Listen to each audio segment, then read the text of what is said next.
लिखते हैं हम लोग, पहले हम लोग स्टेप बाय a बटा लिखेंगे x माइनस 1, फिर प्लस b बाय लिखेंगे x माइनस 1 का होल स्क्वायर, जितना पावर रहेगा उतना तक जाते हैं ना, प्लस फिर हो जाएगा c बाई ये हो जाएगा x प्लस 2। जैसे ये बात लिख लिए तो यहां से हम लोग को क्या करना पड़ता है, एलसीएम टाइप सोल्व करना पड़ता है। तो इसको लिखेंगे हम लोग x बाई, यहां से लिखेंगे x माइनस 1 का whole square into x plus 2 equal to, यहां जब आप इसको एलसीएम लेंगे तो ये हो जाएगा आपका x माइनस 1 का whole square into x plus 2। इससे इसमें भाग देंगे ना तो एगो कट जाएगा यहाँ पर, इसके साथ यहाँ मल्टीपल होगा, यानी कि a इंटू क्या लिखाएगा, x minus 1 into x plus 2, ठीक है, प्लस यहां से इसमें भाग दीजिएगा तो ये कट जाएगा, ये बचेगा, तो b इंटू हो जाएगा x प्लस 2 प्लस, इसको और आगे बढ़ाइए, यहां से चलेंगे तो इससे भाग लगेगा, कट जाएगा, तो c इंटू हो जाएगा आपका x माइनस 1 का होल स्क्वायर। अब आप देख रहे होंगे कि ये वाला और ये वाला आपका कैंसिल हो जाएगा, तो हम लोग लिखेंगे यहाँ पर x इक्वल टू क्या चीज, तो a into x minus 1 into x plus 2 plus b into यहाँ पर लिखेंगे x plus 2 plus c into x minus 1 का होल स्क्वायर। यहाँ देखिए हम लोग एक वैल्यू निकालने के लिए एकदम आसान तरीका सीखे हैं, यहाँ से भी निकालने के लिए सीखे हम लोग, पुट करने वाला है ना, लेकिन यहाँ से कैसे निकालेंगे तो हम लोग देखेंगे ये चीज कि a b c तीन को वैल्यू निकालना है, तो प्रयास ये करना है कि अगर a का वैल्यू निकालना अगर होगा तो b और c को 0 होना पड़ेगा, अगर b का वैल्यू निकालेंगे तो a और c को 0 होना पड़ेगा, c का वैल्यू निकालेंगे तो a और b को वैल्यू 0 होना पड़ेगा, तब तो वैल्यू निकलेगा। ये मतलब किसी टर्म को एलिमिनेट करते हैं हम लोग, है ना। तो देखिए a का अगर वैल्यू निकालेंगे तो इसको 0 बनाने के लिए क्या करेंगे आप, प्लस 1 जैसे आप पुट कर देंगे ना, तो यहां देखिए 0 हो जाएगा, ये भी 0 हो जाएगा, देख लिए, तो b का वैल्यू बड़ा आसान से निकल जाएगा तुरंत, ठीक है। फिर देखिएगा अगर मान लीजिए c का वैल्यू निकालना अगर होगा तो x के जगह पर पुट कर देंगे हम लोग -2, ठीक है, a भी 0 a भी 0, तो c का वैल्यू निकल जाएगा कि नहीं, आ रहा है समझ बात। तो दो वैल्यू जब निकालेंगे तो तीसरा वैल्यू निकालने के लिए x इक्वल टू 0 पुट कर देंगे, आसान हो जाएगा तुरंत। तो सबसे पहला काम हम लोग पुट करते हैं क्या चीज, x के जगह पर 0 सॉरी x के जगह पर 1 पुट कर दे रहे हैं हम लोग, ताकि a भी 0 और b वैल्यू निकल जाएगा। तो यहां से हम लोग पुट कर लेंगे क्या चीज, x इक्वल टू क्या चीज 1, तो ये हो जाएगा 1 इक्वल टू, ये पूरा बात 0 हो जाएगा, प्लस ये मेरे पास कितना हो जाएगा 3b लिख दूं और ये हो जाएगा 0, तो मैं समझता हूं कि b का वैल्यू जो हो जाएगा 1/3 हो जाएगा, निकलेगा कि नहीं। इसी तरह से अब हम लोग पुट करते हैं क्या चीज, x इक्वल टू यहाँ पे put, x equal to put कर दे रहे हैं -2, जैसे ही -2 करेंगे पुट तो a भी 0 c का वैल्यू निकलेगा, तो यहाँ जैसे पुट करेंगे तो इसको यहाँ पर लिख दे रहे हैं,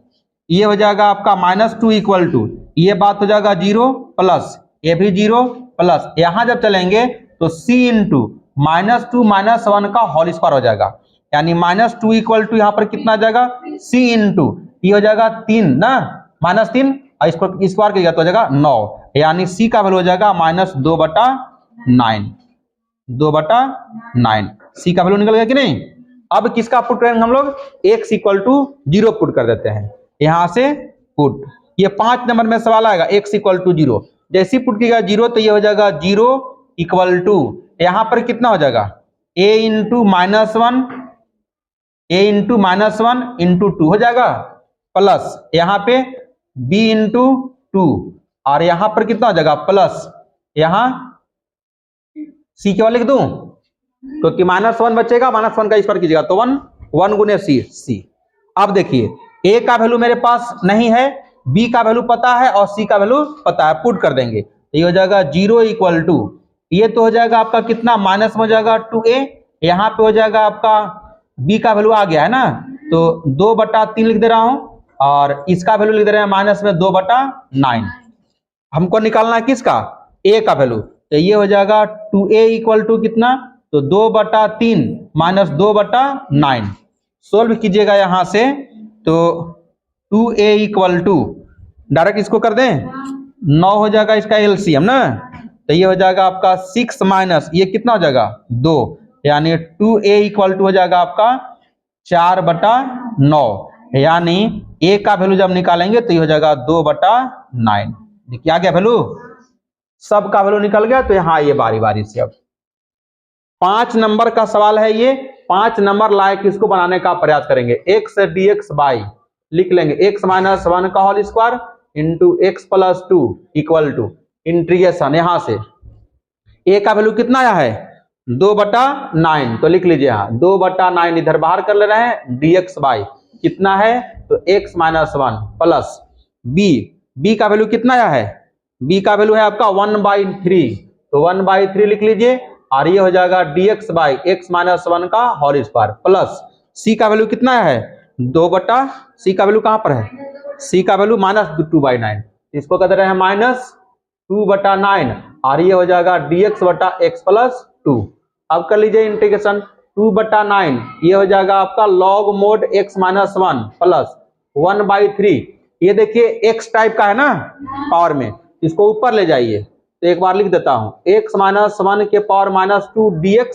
और इसको लिख दे रहे हैं 2/9 ये जगह log mod x plus 2 plus c। अब इसको सोल्व कर दे रहे हैं यहाँ पे। ये हो जाएगा आपका 2/9 ये है log mod x minus 1 plus 1/3 ये कितना हो जाएगा ये हो जाएगा आपका x माइनस 1 के पावर -2 प्लस 1 और -2 प्लस 1 -2/9 ये जगह log mod x plus 2 plus c। इसको सोल्व कर दे रहा हूं। ये हो जाएगा 2/9 log मोड x माइनस 1 ठीक है और यहाँ क्या आ जाएगा माइनस, इसको कहते हैं -1 है ना यहाँ पे 1/3 ठीक है और x माइनस 1 के पावर हो जाएगा -1 और -2/9 आ जाएगा log mod x plus 2 plus c। इसको आप चाहे तो नीचे भी ला सकते हैं ना। तो i equal to final answer हो जाएगा 2/9 ये हो जाएगा log mod x minus 1 minus 1/3 into x minus 1 ऐसे लिख दीजिए और -2/9 हो जाएगा log mod x plus 2 plus c। ये आपका आंसर होगा। 5 नंबर का ये सवाल है और ये इंपॉर्टेंट सवाल भी है जैक बोर्ड के लिए भी चाहे सीबीएसई बोर्ड के लिए भी, मतलब पार्शियल का है, इंपॉर्टेंट सवाल है ये। आ गया सबको समझ में बन जाएगा।